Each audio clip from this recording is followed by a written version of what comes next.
Salut, on termine la section en regardant un petit exemple tout simple.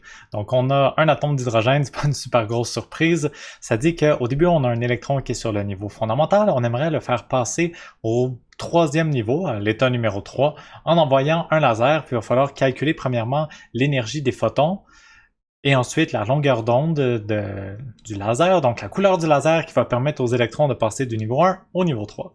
On va commencer par calculer l'énergie des électrons au niveau 1 et au niveau 3. Ça va nous permettre de calculer l'énergie du photon.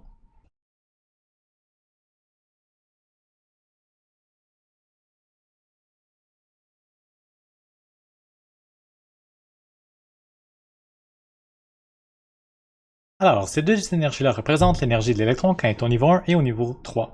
Si je le fais sur un dessin, quand je suis à l'état n égale 1, et quand je suis à l'état n égale 3 au niveau d'énergie numéro 3.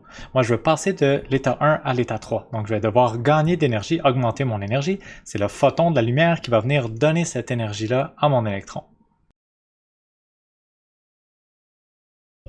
Mais combien d'énergie est-ce que mon photon va avoir besoin? Il va avoir besoin de lui apporter l'énergie que l'électron va gagner.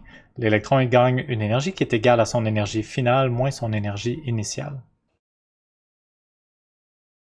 Donc, je vais faire E3 moins E1, ça va me donner l'énergie du photon qui permet de passer de l'état 1 à l'état 3.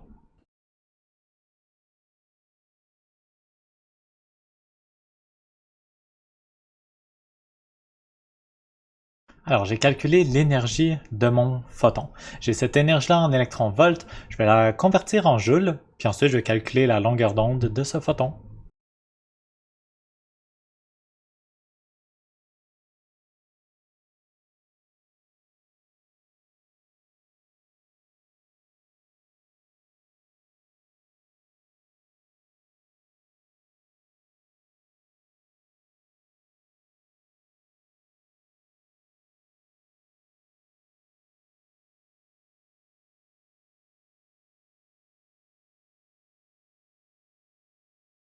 Et voilà la longueur d'onde qu'on obtient.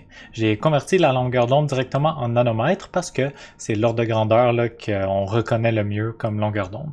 Donc 102 nanomètres, est-ce que c'est dans le visible? Non, le visible ça va de 400 à 700 environ, là, fait que 100 nanomètres c'est une longueur d'onde plus courte que le visible, ça veut dire que ça va être dans l'ultraviolet. Juste une petite précision là, on est en train de parler de la longueur d'onde du photon, de la lumière qui lui a donné l'énergie pour passer du niveau 1 au niveau 3. Ça n'a absolument aucun rapport avec la longueur d'onde de l'électron. C'est pas la longueur d'onde de l'électron du tout. On s'intéresse pas vraiment aux longueurs d'onde de l'électron dans ce type de problème-là. Les longueurs d'onde des électrons ont été utilisées pour justifier qu'il existe des niveaux d'énergie, mais on ne calcule jamais vraiment la longueur d'onde de l'électron, on parle vraiment de la lumière absorbée.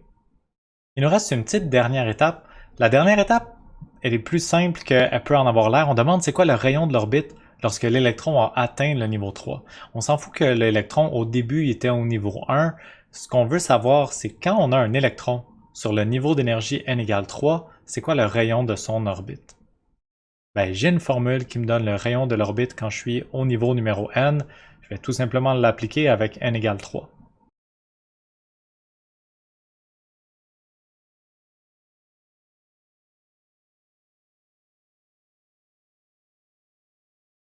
Et voilà le rayon d'orbite quand je suis sur l'état, le niveau d'énergie numéro 3. C'est tout pour notre exemple. Merci d'avoir écouté.